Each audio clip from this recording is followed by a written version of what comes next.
listening to the Rugby Coaches Corner podcast with your host, Andy Plymer. Bringing you up-to-date coaching concepts from the world of rugby.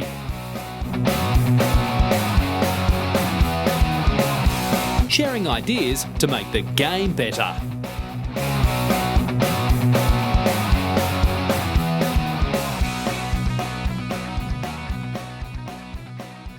G'day coaches, my online course Evolve Rugby is out. This course is based on the reoccurring lessons and themes that have come up in over 100 interviews of running this podcast. The online course contains video modules, worksheets and a reflective journal, and it's just what every coach needs for pre-season planning, mid-season review or post-season reflection. Check out Evolve Rugby via the link in the show notes and use the promo code TRCCP10 to get your 10% discount. Now, on with the show. Welcome to episode 112 of the Rugby Coaches Corner podcast. I'm your host, Andy Plymer, and joining me today is Craig Wilson. Craig is the Director of Rugby at Yale University and also the creator of the YouTube channel titled The Contact Coach. From England originally, he's had coaching roles in Hong Kong, India, and now the United States, and it's a pleasure to have him on the show. So welcome, Craig. Thanks for having me, Andy. Really excited to be here, mate. Yeah, great to have you on. Love some of the stuff you're putting out on YouTube, and I'm sure coaches are getting a massive amount out of it. How's it been? Yeah, good. No, I appreciate that. First of all, thank you. Look, I enjoy creating the videos, the analysis videos on YouTube and Instagram and LinkedIn as well. So no, I just enjoy putting them out there, seeing what other coaches see, interacting with them, and yeah, just kind of building the network from there. So yeah, really enjoyable, and I'm glad you like them too. Yeah, awesome. Yeah, and we'll dive into that later in the interview. But first things first, how did you first get into rugby? What was your story like there, and your first introductions and the journey? Yeah, well, I was a kid with way too much energy, and I remember it was at 5 years old. My mum dragged me kicking and screaming to the local rugby club, Oakham Rugby Club. It's called, back in a small little county called Rutland in England.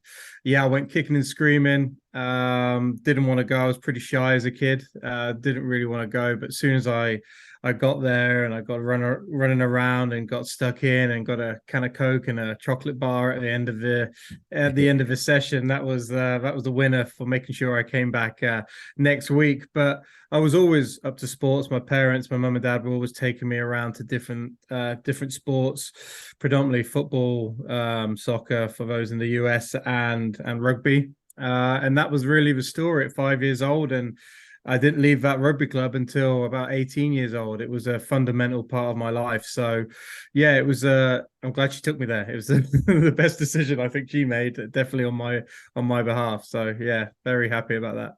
Yeah. It's those little community clubs are so important. Like you hear a little bit of lip service sometimes paid to how important grassroots rugby is, but it's absolutely crucial and vital for the survival of the game and the growth of the game, and not really survival. I don't want to be too dramatic, but the growth of the game, and that it's continually blooming. So, it sounds like that club was similar.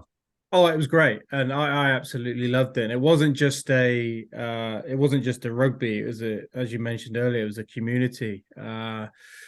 Just really built around the town. I mean, it's a small town. Everyone looks to a rugby club. You go there for your socials, for all your events, and even though I was playing, my mum and dad built a community out of it as well, meeting all the other parents, and they made lifelong friends through that rugby club. Even when we all moved away, it was the focal point of the environment. And yeah, they definitely need to be preserved and kept because they're special places in the community for sure. Yeah, awesome. All right, and what about coaching? What was your first experiences like there? How did you first get into it, and some of the so I was building. First started I was playing, and I was hanging around a few of the academies like Leicester and Northampton Saints academies. So doing all right. I was always in and around good environments without making that final step up to anywhere professionally. And then I was in Scotland and I was playing for a Premiership team there called Heriots in Edinburgh, which I absolutely love. Brilliant, brilliant club, great history. And I would have been about 19, 20. And I realized I really wanted to keep my livelihood in rugby, and it wasn't necessarily going to be playing because there's a lot of things will have to fall into place there. But I knew the game probably better than my body could take me to a professional level.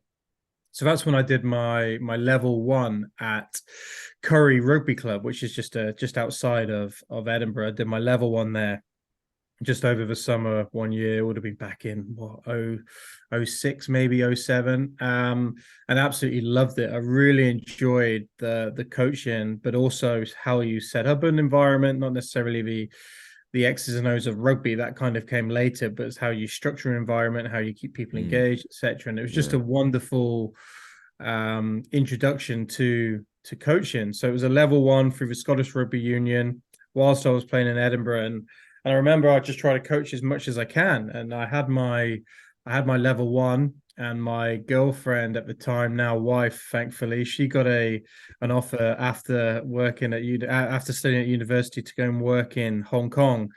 And I knew a good thing when I had it. So I cold called everyone and everything in Hong Kong, saying, look, I've just done my level one. I'm a bit of a player as well. Any opportunities? And I got an email back from a guy called Robbie McRobbie. Now, I thought someone was winding me up. Yeah, I thought someone. I was like, I told a couple of my mates I emailed Hong Kong Rugby, and then I thought they were giving me one of those spoof emails back. But it turns out Robbie McRobbie is a real guy, and he's one of one of the great guys as well. He's now the CEO of Hong Kong Rugby. And he just got in touch saying, well, actually, there is a team in Hong Kong. They're called the Nomads Rugby Club. And they are looking to build up from Division 4 all the way up to as high as they can get, essentially. But they didn't necessarily have the funds for a highbrow coach, So the timing was very much right for me as a level one guy coming out to play a bit. And got on the plane. I had a very much of a philosophy of like I could always get a return trip home and I could be exactly where I started. So I took the opportunity and eventually made my way out to Hong Kong, and I spent a very fun and somewhat successful 7 years there. So that's how I got into coaching. Awesome. Hi, coaches. In January, I had the opportunity to go on the Crusaders Coaching Leadership Program. And let me tell you, it was awesome. The videos from Robbie Deans, Razor Robertson, Kieran Reid, and Sam Whitelock were like binging your favorite Netflix show. And the other coaches were amazing as well. There are 127 of us from 15 different countries. And the best part is, it's all online, so you can work it around your busy schedule. Highly recommend this course if you get the chance. Check it out at crusaderscoaching.com. Now back to the show. Yeah, so what was really interesting, and certainly something I look back on, at the time it was tough, but right now it was probably the best coaching experience for me. I was so as a player coach at Division 4 level, it was absolutely fine because I could hold my own playing, and my rugby knowledge was probably a bit more robust. But as we started to go up the leagues, and when we made it to the Premiership, first of all, player coaching is difficult because I felt like I was doing none very well. I was concentrating on coaching, and I was concentrating on playing. And bearing in mind, this is all at 23 years old, so I really didn't know a lot. And then when you start to get challenged, and rightly so, I probably didn't take it like that at the time. When you were being challenged by your peers or someone who is younger than you, but who's probably better than you and has more experience and is probably not afraid to let you know, that's really was difficult to take because, again, you weren't playing well, then you've been really challenged as a coach. And so I used to go back home after training sessions. It was tough. I used to speak to my wife, Evelyn, the girlfriend at the time. I was like, this is brutal. Like, I'm not having fun at all because I felt like I was just doing none right. And what I soon realized that the experience, although it was pretty rough, it was invaluable because it made me provide one rationale for what I was doing and what we were doing and what we were trying to achieve. And also I dropped the ego a lot more and started asking for more help. and from these players, were getting them to buy in. And it probably wasn't a really deliberate decision at the time. It was a bit more, how is this going to make my life a little bit easier? In hindsight, looking back on it, it was wonderful, because now all of a sudden I had to be very much more robust in what I do and have rationale and clarity as to why we want to achieve it. But then the key point is that you had collaboration from the players, and they had ownership, and it changed absolutely everything. We weren't expected to win a game at all. I remember we won 4 games that first year, and we celebrated like we won the World Cup. It was a team called Hong Kong Scottish, which I look back at that club really, really fondly. But yeah, that tough at the time, but invaluable lessons, which I use now. I'm big on collaboration, and I'm massive on having clarity. Even if it dumbs it down to maybe 1 to 2, dumb down's the wrong word, but even if it brings it down to just 1 or 2 key points, what we're trying to achieve is all about the clarity, and that can be stemmed back from those tougher experiences as a 23-year-old player coach. Yeah, it sounds very similar to my first coaching experience as well. Player coach, foreign country, you know, bit of ego. Not a lot of experience to back up that ego. So it's but you know what, like as like similar to what you were saying, there were some pretty tough times, some great times, but some tough times, but I wouldn't trade it for anything. I would have coached a whole lot differently, but I wouldn't have known that unless I went through those kind of rough times and had to reflect and you know, talk to people I knew and trusted. And I think that would be, you know, my advice to any young coach who's saying, how do I get better? It's like, leave from where you are right now. Go travel, go find a rugby club somewhere on the other side of the world where you don't know anyone, you don't have any kind of safety net, and just get stuck in. Yeah, you're absolutely right. Just that going out the comfort zone. And yeah, if someone had told me earlier, check your ego, I probably wouldn't have even understood what that meant. You know what I mean? Because you're like, I don't have one. You know what I mean? You try and while you're like, shouting it at them. And it's all in the reflection, you know. And one thing I realized, actually, I knew I wanted to coach, and it kind of goes back to doing that level 1 back when I was 21, 22, back over in Scotland. And just because you have a bit of paper really doesn't mean you can coach. It really is time in the saddle, and then the qualifications really back that up. And it was just really interesting looking back on that journey, going, right, why is this important? And you don't learn those lessons unless you do them. You're in out your comfort zone. And I look back at those times very, very fondly now. It's pretty cool experiences, especially when you're young. Your life hasn't really started, really.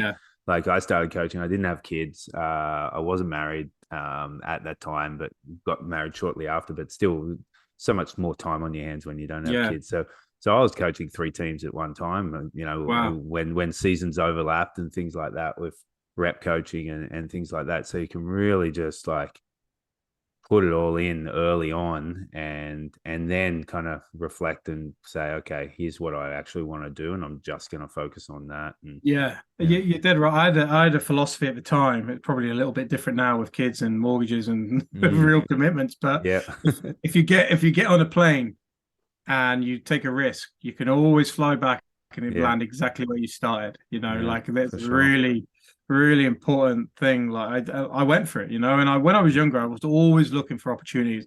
I was cold calling, I was emailing, like, give me an opportunity. That's how I ended up in Scotland. It's how I ended up in Hong Kong. Similar to how I ended up in the US. Like ask the questions, put yourself out there, because you know the worst people can say is no, you know. And again, when you tuck that ego away, it becomes a bit easier to handle when the no's do come, but every now and then a yes comes, and it's pretty powerful. And then you make the most of the opportunity once you're there. It doesn't have to be the ideal setup. Just get a foot in the door, and then you're running. Yeah, for sure. And someone said yes to you, and that was Yale University. So what's a bit of a description of your role at Yale University? Okay, so it's morphed. So when I first, a bit of a backstory how I got over here. So I was working over in Hong Kong for the Hong Kong Rugby Union for 7 years, one with the Hong Kong Scottish Rugby Club, and then also through the pathways. So working with the under 8, 16s, 18s, 20s. Lucky enough to go to a couple of world trophies with Hong Kong, and I look back on those memories in Hong Kong really, really fondly. And the people I work with, so it's not the biggest union in the world, it's very small geographically, but the resources they had at the time and the coaching caliber, what I had as mentors was just unbelievable. Like the opportunities I got working there and the people I could mix with was gold. But what they were also, if you look around, you've got they were really ambitious, but also they wanted you to go away and succeed. You look around, there's coaches now. You've got Joe Shaw, who's at Saracens. You've got, for example, you got many you can list off. And it was just a chance regarding Yale. It was just a chance conversation. A couple of my mates, a couple of other coaching officers at the time, just came in. I came in probably a little bit later than I should have, but they were having a conversation going, oh, there was this guy from Yale who was looking to elevate their program, and yeah, that was quite interesting. And they weren't interested; they didn't want to be coaches. I was like, hang on a minute, like I knew enough about Yale and the kind of brand value that Yale has. It's like Harvard, Yale, it's Oxford, Cambridge, like the big names. And also my wife is American, so she wanted and we wanted to actually come over to America. So it was like, well, hang on a minute. So I got them, I was like, tell me, and they go, oh yeah, you're our boss, Lee Jones at the time, who's now with Leicester Tigers. I went over to Lee and I was like, Lee, who is this guy? I really, really need to meet him. And it ended up being a Yale alumni called Philip Lynch, who was the chairman of the Yale Rugby Board at the time. Right. And I managed to get them and meet. It wasn't actually Philip I met first. It was another guy called Bill Nicol, who I met for a coffee. And I was like, look, please tell me more. This is our situation. I'm really, really interested. And they told me about the role. They're looking to elevate the status of the program and fund a full-time coach. Ended up going for a breakfast. I remember this vividly. I went for a breakfast meeting with Philip and Bill on one of these beautiful hotels in Hong Kong. I was like, yeah, I'm going to get a really good feed here. This is going to be excellent. If this doesn't work out, I'm going to have a hell of a breakfast. I'm really excited. So I ordered the big breakfast, and it turns out I was semi-prepared, but it turns out it was an interview, like informal. It wasn't like suit and tie sort of job, but it was like they were asking a lot of questions. You're woofing down the eggs Benedict. No, I didn't get near it. That was the problem. Every time I went for my sausage, I had to answer a question and be full on. So, and they were like, "Oh, okay, we got work now, but thanks very much, great." So yeah, I remember that pretty vividly. I never got my 5-star breakfast I was looking for, but from that they invited me out for to actually their alumni weekend. From Hong Kong. It was like so Hong Kong to US is like a good 16, 18 hour flight, a long one. And they were like, come out Thursday and we'll fly you back on Sunday. I was like, all right, well, I was up for it, So I was like, didn't tell any of my mates this time. I didn't want any fake names coming up or anything like that. So flew out. It was alumni weekend, went great, got to meet the people, met the program, absolutely loved it. Came back a few weeks later, they rang me up saying, look, thanks very much, loved what you're about, but we're going to go with someone who's got a little bit more experience with you, coaching with you. I was like, absolutely fine. I was 25 at the time. I was like, absolutely no issues, thank you for your time. And then that was that. And then about 6-7 months later, the phone rings again. It was Philip, and I had his number saved. He was like, hey, look, just gauging your interest. You know what we did with the men's team? We want to do it with the women's team. Would you be interested? And I was like, look, of course. Again, it all comes down to opportunity, right? I just wanted to be working over in the US with a great institution, and what I learned with great players and great students. And it all just, again, it went from there. I had like another round of interviews, met the players, and then it was the job. I was offered the job, which I gladly accepted in 2015. And I've been here ever since. So I started off with the women's head coach whilst assisting the men. And then I took over as both the head coach of the men and the women's when the older coach moved on to different things. And then now it's kind of morphed into the director of rugby role over here at Yale. So kind of overseeing the whole program while also doing the hands-on coaching. So yeah, it's the roles morphed a little bit, but it all came from that chance. I just heard that chance conversation, and Yeah, it's, again, we talk about sliding doors moments. That was it. it's a pretty good one. Yeah, and I think you're perfectly suited now for the director of rugby role, having coached both teams for several years and experiencing that. There's probably differences in the opposition and the leagues, and there's definitely differences in coaching men and women, and knowing that and knowing how the facilities work and the chain of command and all that. That's got to put you in a good advantage to do the role well.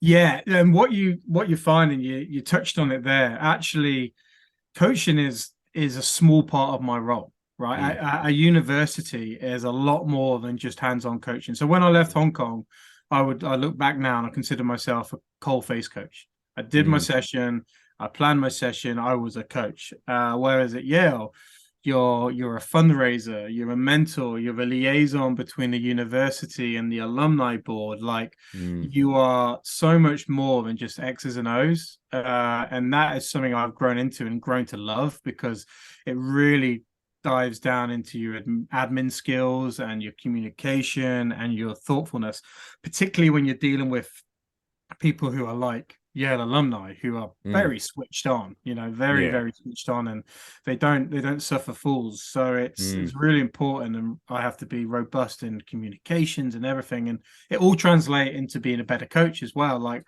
one of my bigger fears here when I first came over, and I didn't really express it massively, like, I was coaching at a pretty decent level, coaching pretty decent players, and I was like, okay, so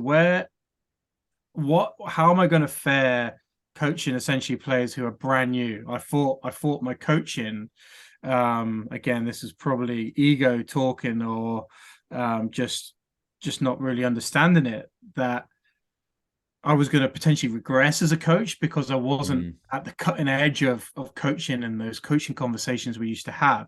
Man, I couldn't be further away from the truth. When I got over here, yes, the players were extremely inexperienced, but what that made me do, and it looks back on my lessons I learned, I had to be really thoughtful with what I did. So I had to be really like, okay, how am I going to communicate this to someone who's never done this before? Like, back where we're from, when we're lucky, we've got rugby, people have got institutional knowledge, which can be a positive and negative. Like, you talk about, like, the guys, come on, we've got to get onside. Everyone knows what onside is. But here, it's like, I remember I first said that, right, let's get onside. And you got people looking at me like I've got 5 heads. They're like, what's onside? And that was a real kind of light bulb moment, how I had to dig really deep into my clarity and rationale. And I tell you what, it's made me a better coach because I'm more thoughtful with what I'm doing. And then if I apply that at a higher level, I think that's just only going to strengthen my skill set. So that was a great learning experience. Yeah, for sure. And those times where you do get to coach, what's your favorite part of the game to coach? And if someone was to come and watch a session, what are they going to see and hear? Right. So if I had my own, like, I love defense. I love how you can stop attacks. I love the contact side of it. I love the tackling technique. Like, that is the area of the game I absolutely love. And with that, to be a decent defense coach, you've got to understand attack, right? You've got to understand what the attack's trying to do. So if you were going to nail me down and go, right, you're going to coach this, what would you like to do? Defense and the contact area, for sure. I just get really excited and kind of animated around that area, because I just think it's so fun, and it's much more, for me, much more enjoyable, kind of setting up how to stop attack. But on the other hand, it's really made me a better attack coach, because I have to go, right, how would you break down this defense, how would you break down that defense? Or if they're doing Mm, this and that. So what I'm big on, coming back to your question around if you come to our session, first of all, I'm big on a flow of a session. I think there's got to be a flow to a real clear objective, whatever mm, that might be. Right. We're going to be looking at our play off an edge.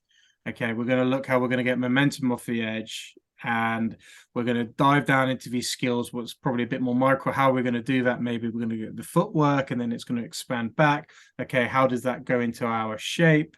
How do we get from that shape to the next place we're going to go? So, very big on a clear objective and mm, clarity and repeating that, whilst making sure that the session has a nice flow to it. Okay, so people aren't just standing still. There's mm, movement, there's energy, there's a bit of chaos because mm, the game isn't crystal clear. I mean, there's time and a place where you have to really narrow down on a certain thing. But I'm mm, big on how do we put that into a game context. Everything has to be game context in what I'm trying to do, particularly because I'm dealing with players specific to my environment that haven't played a lot of rugby. So the mm. more I can put them in quote unquote rugby situations, that's only going to help in game situations. Now there could be an argument that can be used at the higher level as well. So big on Or clarity. every level. Yeah, on every level, yeah. And obviously the fundamentals, like that's not Mm, get away from those fundamentals, but how do those fundamentals fit into what we're trying to achieve, which is a clear objective. And that objective is usually, well, often, if not all the time, is a collective. This is what we're trying to do. Speak to the mm, coaches, speak to the leaders. Everyone understands what we're trying to do. And another word we also use a lot, or phrase, is layering on. Okay, mhm, now we've got this, we're going to layer on. We're going to layer on. We'll layer on, and mm. we'll take our time with that. So I would like to think there's good energy. There's very clear objectives, and it looks like a game of rugby. Yeah, yeah, that's a big one for me. Like I kind of say to people often, like, if you've got someone watching your session and they're from outer space and they've never seen rugby, and then they go and watch the game on the weekend, they should be able to say, "Oh yeah, I see that Yeah, they're the same thing, just with yeah, slight differences." Whereas you go to some practice, I see this when my kids are being coached in sports that I don't coach. yeah, I look at it through that lens and say, yeah, okay, like ice sports, for example, if someone's watching this and they know nothing about this sport, they're then going to see a game on the weekend and go, oh, they're doing two different sports there. What's like I don't see the yeah. links there. So I think that's crucial, and I really think as well, being based in Canada, there's so many crossover athletes that Mhm. you get in your teams, and they need that experience to apply. Like I find that the basketball kids are good, the Yep, the, the soccer absolutely. kids are good, wrestlers obviously with the contact, but they've got to experience that not just on the weekend, but in the 2-3 Yes. practice sessions during the week to go, oh yeah, this is like a turnover ball in basketball and the space Yeah. and where my support is and those kind of things. So I think that's crucial.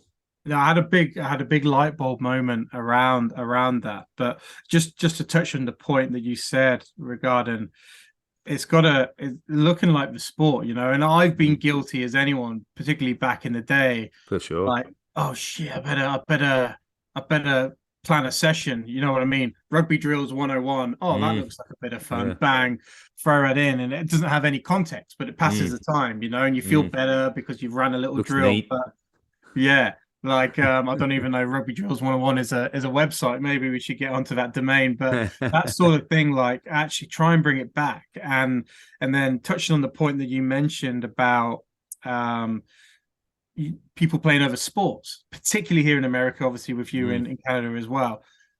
At first, it was like, oh, okay, this is interesting, this is a challenge, but utilizing what they have, skill sets in mm. their other sports, can open up so many doors and possibilities and actually get away from, oh, a pass should look like this, or a pass Yeah.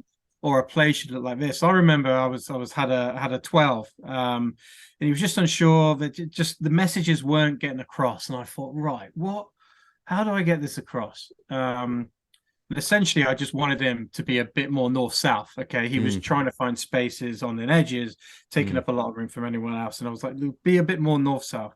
And then I was like, what sport did you play again? He was like, oh yeah, I played football, American football. I was like, right, be a running back. Okay. Mm. I want you to be, when you get the ball, I just want you to think about going forward, even if it's the smallest of spaces. And I tell you what, mate, my word, what a change. It Yeah. clicked for him. It clicked for me. And that guy, you couldn't stop him going forward. Now, now it was like, okay, now we need to pass every now and then. But you know what I mean? But the Yeah. objective and the point being that Mm. try and harness what they already have and try and put it into language they understand. Yeah. And then you can slowly bring it down to more the Yeah. rugby terminology. But Yeah. as I said, running back to him, he was like, oh, easy, That's yeah. done. And that was a powerful coaching moment. Yeah, it's an analogy that he already knows what that means. So Yeah, you're not speaking another language to him, and yeah, that's absolutely. definitely very early days in the podcast. I had a guy named Mark Upton on the podcast, and he's a specialist in constraints-led approach to coaching and the kind of language that you use. And I had Nick Winkleman on as well from the IRFU. He's an American who talks a lot about cueing and the language that we use that we should be focusing on an external cue, not an internal body cue.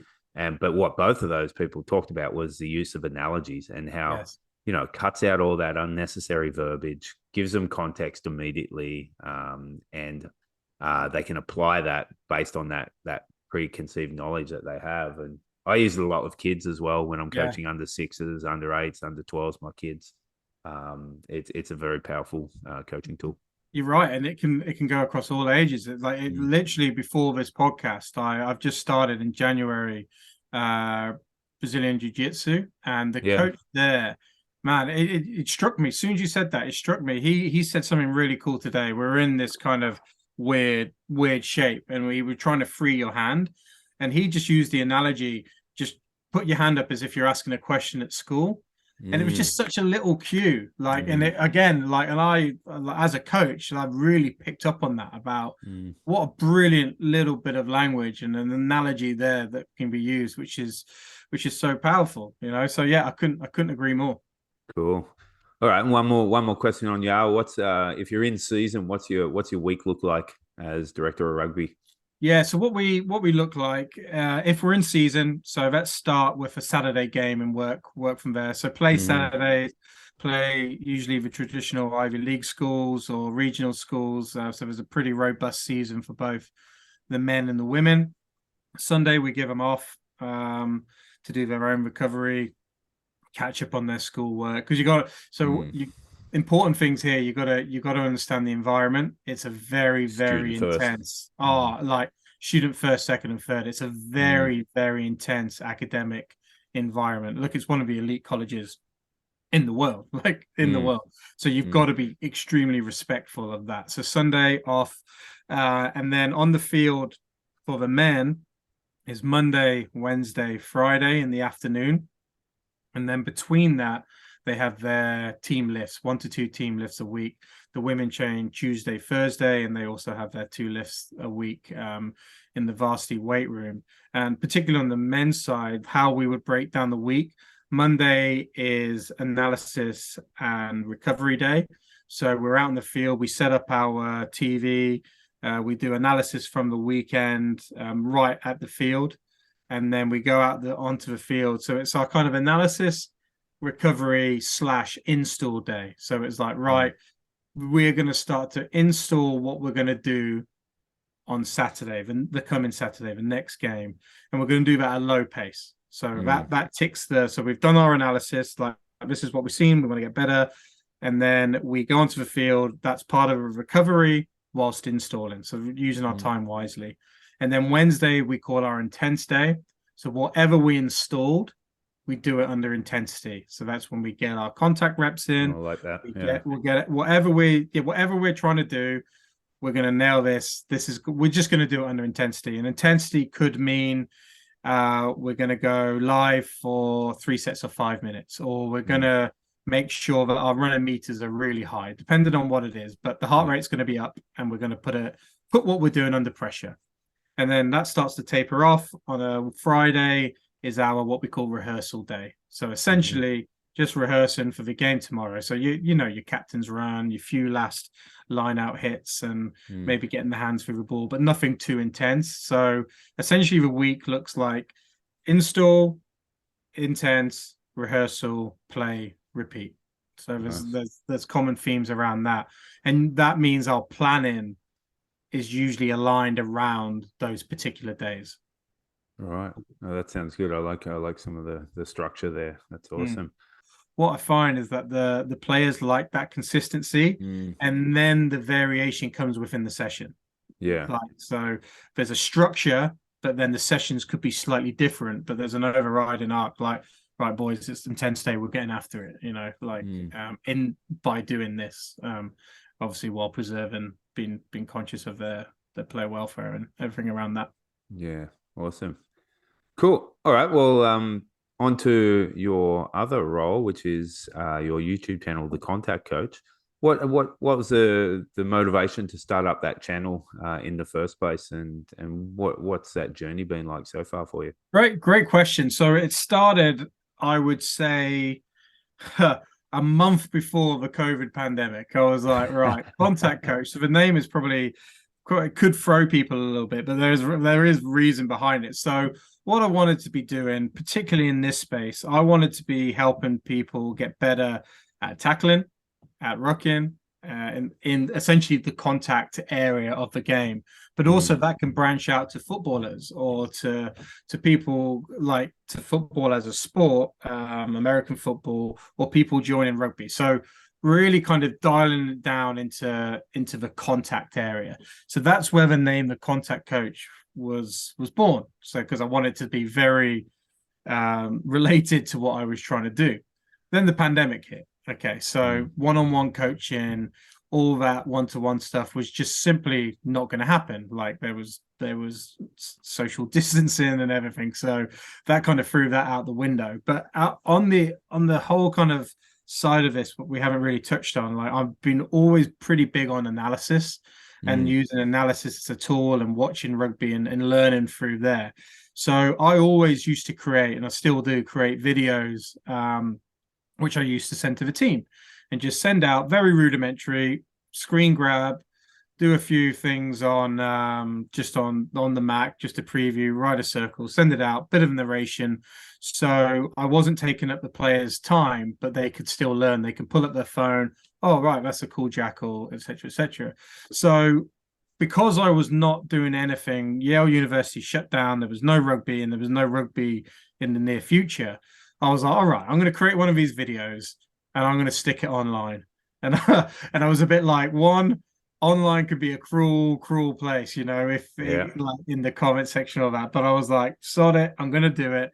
If only me and my mum watch it, who cares? I'm fine, because it's keeping me busy. I'm watching the game, stick it out there, create a video, and man, it blew up. Like the first video blew up, and then it kept every kind of video I kept coming up. It was getting good interaction. The comments were nice, and they weren't always agreeing with me, which I didn't. That I'm totally fine with. Yeah, absolutely fine. But it allowed a discussion, and it was always really respectful, really robust. It was awesome, and so it all just started from the COVID pandemic hit. I'm going to stick a video out. I've been doing it anyway. Let's throw it out there. And it went really well. And then it kind of has just snowballed on YouTube and particularly Instagram, where it has been generating millions of views, which kept blowing my mind. Like millions of views across, and the interaction has just been gold. And it's just made so many opportunities. And so far, so good. People are really enjoying the content, and I'm enjoying the discussion and doing it. Yeah, and that first video, it's super relatable too. Like for those, I'll put the link up in the show notes as well to all your social media stuff, and also to that first video, because I really liked it. It was analysis of Sam Underhill's tackling technique and how you related it to a bunch of different sports, and jiu-jitsu was in there, and what were some of the other ones in there? There was deadlifting, and that's right. Yep, that body position, 100-meter sprinter. That's right. That I like that back leg, that knee driving through. Yeah, so it was really relatable and immediately usable as a coach. If you're not in lockdown, you can look at that and you can use that language and apply it straight away. So I think it goes back to what kind of why I started this podcast as well. There wasn't anything out there when I Mm, started this podcast, and I think coaches are always on the lookout. Good coaches are always looking for new material, yeah. and when they see stuff like yours, they're going to get something out of every little bit, every little video there. No, and that was it. And actually, yeah, it reminded me of that first video was around the tackle contact, so you could see where my Mm, head was at. And that was mm, very much analyzing the tackle and yeah, just kind of bringing different. I think one thing being in America has challenged me to bring different sports into the thinking and not just the mm-hmm. traditional. I'm a rugby coach, so I'm going to stick with completely rugby, and there's elements that you can steal from other sports, which is gold. And what I always try and say is like, do not take it too literally, right? Like, do Mm, not say like a deadlift is not a tackle or a throwdown is not. But it was all about what does that strike look like? Because you had some comments going, well, that would be a spear tackle. I'm like, look, I know, like that would be a spear tackle, but it's all about yeah. actually what do you? It's how do you get your foot close? How do you get Mm, under the fend? How do you and going back to the sprinter in the blocks, just mm, driving that leg through. So it was like, don't take it overly literally. What can mm. you steal and add into that environment? And yeah, that was one of my favorite videos, and it was the first one. And if you ever look at it, and it's pretty rudimentary, it's just cut up on all software that everyone has on a Mac. Mm, And then what happened from there, I managed to get some higher end software which really makes videos pop, and it kind of moved not necessarily away from like individual instances like a tackle, like to broader analysis, which you would say it mm, is now, breaking down plays. But I think what people like and the feedback I've received is just the consistency of the videos. I think people mm. kind of know what they're going to get. It's going to give them Yeah, a few ideas, and at the very end of the day, like the views are brilliant. The likes are very humbling, but what it does at the end of the day, it allows me to be watching a lot of rugby. And watching rugby allows me to be a better coach because you for can see sure. what's going on and how do I make it relevant. So I'm a big believer you've got to watch rugby and not just highlights. You've got to Mm, watch games. mm. So even if it goes down to just me and my mum watching it once again, all good. Like Yeah. I enjoy doing them, but it's definitely blown up way bigger than I thought it ever would. Yeah, I think it's more than just you and your mum watching, so that's good. For coaches out there, what advice would you give them in terms of when they watch a video that you've done, especially if it's something at the higher level Yeah, and you're discussing some shape yeah. and multi-phase attack or something like that? What's some advice you'd give those coaches when they then think to apply it to their setting? Yeah, don't copy paste. Mm, Okay, that's really important. Remember, a lot of the videos that I'm watching of people who have been like professional athletes who've been doing it for a long time, who have got a lot of time to work on things. That's not necessarily applicable to what I'm doing with my women's team in September when 30% of the team are brand new. So it's mm, like, have a look at it. Okay, what is the common themes what I could take? Okay, for example, there's this multifaceted shape with moving parts everywhere.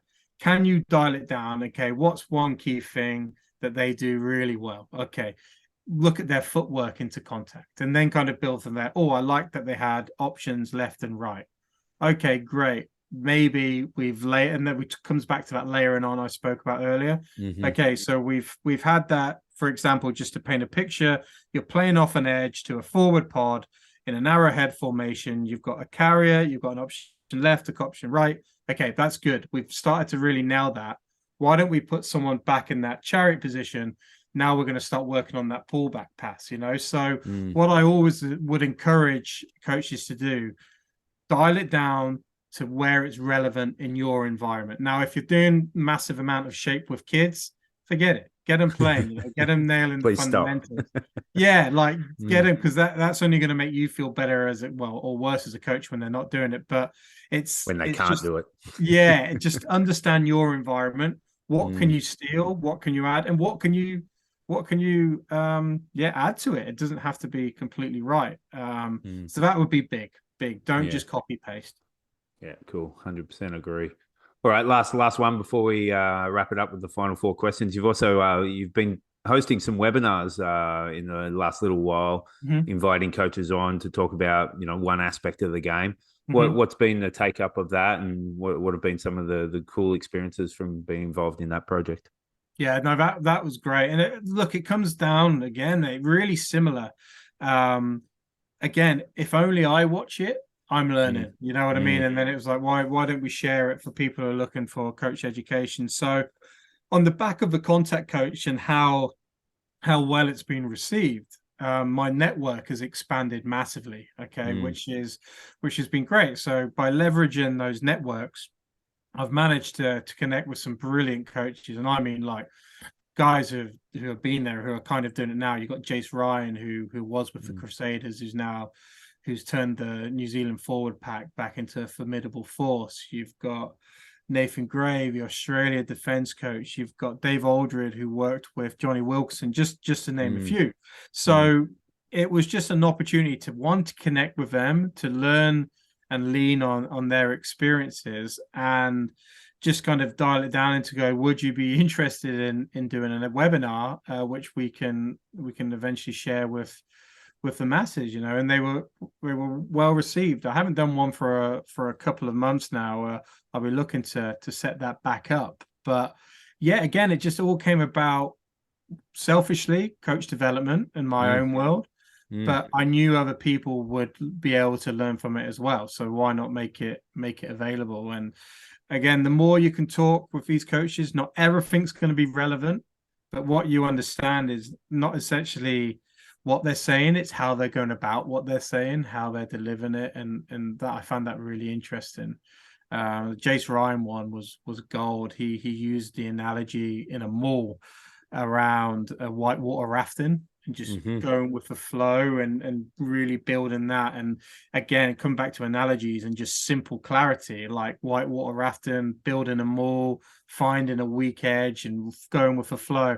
My Mm, word, that is just, and mm. he's doing that now with the All Blacks, which is really, really cool. Yeah, And yeah. probably some more. I'm sure he didn't share all his trade secrets, but Mm. yeah, it was a coach development opportunity. I'm always on the lookout for where I can learn, and why can't I be a vehicle to help other people learn as well. For sure. Cool. And I'll grab the details for that and put them in the show notes as well for listeners who might want to check that out. Right. Yeah, that's brilliant. They're all good, but I love that one. All right. Awesome. All right. Well, we always end the show with the same final four questions. When you were a kid growing up in England, who was one of the first players that really got you into the game and that you looked up to and admired? Easiest question of the day, Brian O'Driscoll. My Oh, look at word, that. what an absolute, oh, what a play, and Yeah. it wasn't one the skill level, but it's how I will always remember watching that try against the Wallabies for the Lions at the Gabba Oh, in yeah. Yeah, yeah. Brisbane, where he just cut through and then had the acceleration to go through a pretty formidable Wallabies team. And Mm, that try, I watch that every time. I still get goosebumps, man. Like that was just like how he just cut through and went from there. And then the skill set and the vision and how he essentially helped carry a nation, but also how he changed his game as he got older mm. and developed. And I tell you what, if there's one guy I could ever, do you know, when you get asked questions, who would you sit in a room, who would you want to be at dinner with or whatever, like he would be first on there. Like, and by the looks of it, he looks like a good guy as well. So Yeah. in terms of how he played, how he evolved, how he led, and I'll never forget Mm. that try for the Lions. My word, what a try that was. Yeah, yeah, and he's a good follow on social media too. There's always some Yes. good content he puts out. Well, maybe hopefully try and nudge the contact coach in front of him. You Yeah, never know. yeah. There you go. And what about now? Second question: who are some players you like watching when you're See, doing a bit of it's analysis or something like that? yeah, like it's really. I wouldn't say like I have one like boy growing up. O'Driscoll just stood out there. Like Mm. now, I'm probably a bit more. I'm very much less partisan than I used to be. Like I Yeah, don't really look at me as one well. team. I Yeah. kind of look at rugby in general now. But look, I love watching Will Jordan. I just Mm-hmm. think he Mm. he Yeah, it's just class. how he moves, how he plays the game. his speed, his vision. You've got Ade Sevilla as well. And then you've got like the big South Africans, like you've got Khaleesi, how he again leads his nation under all that pressure. Then you come over to the north.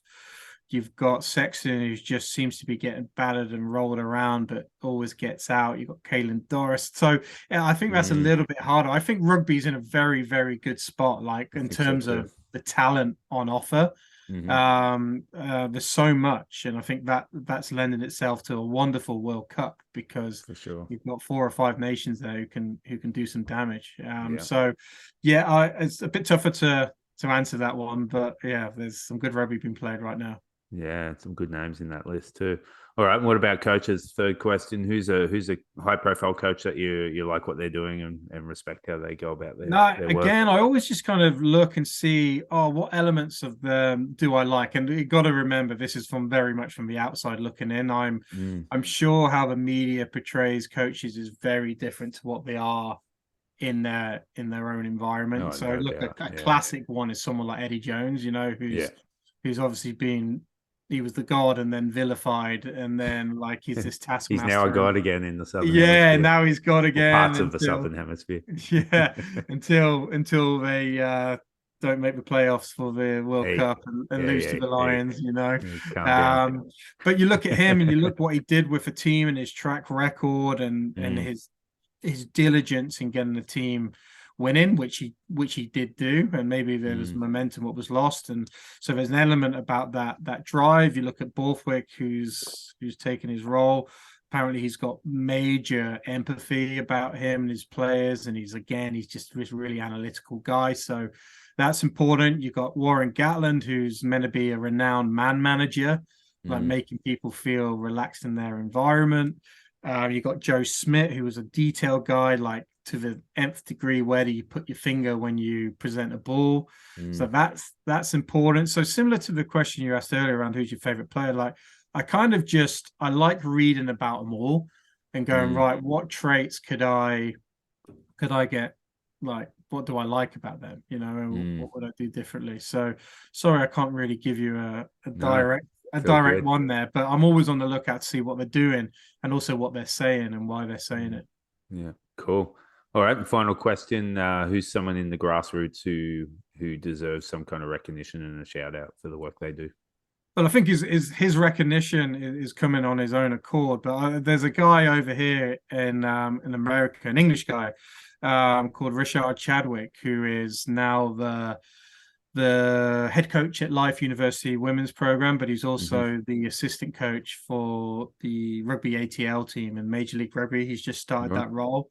What I love about Rish, one, he's not afraid to share his opinion, but he's really, really diligent in his theory and why he does things. So he comes very much from an academic background, and his coaching is very much underpinned with academic theories, and I think that's really, really interesting. Like, so I've obviously got I've got my master's degrees in performance coaching, but I would say I'm much more of a feel coach around that, where I would say Rish, not that he doesn't have feel, but you can feel his theory coming out.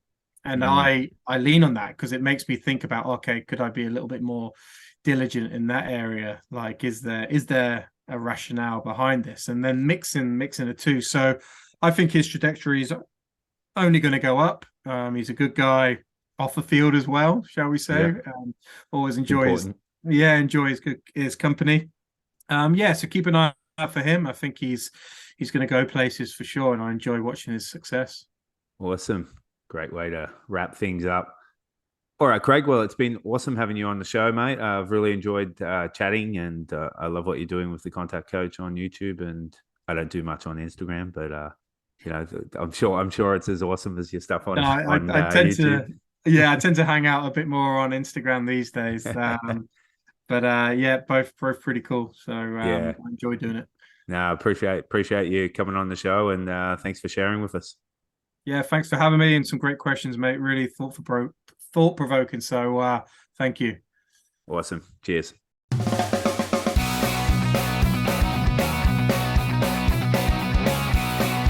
for listening to the Rugby Coaches Corner podcast. If you enjoyed the show, please leave a review via iTunes and keep listening for the next episode.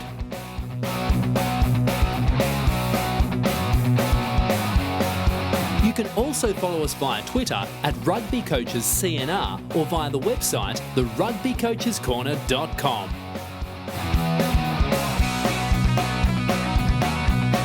Until next time, keep sharing ideas to make the game better.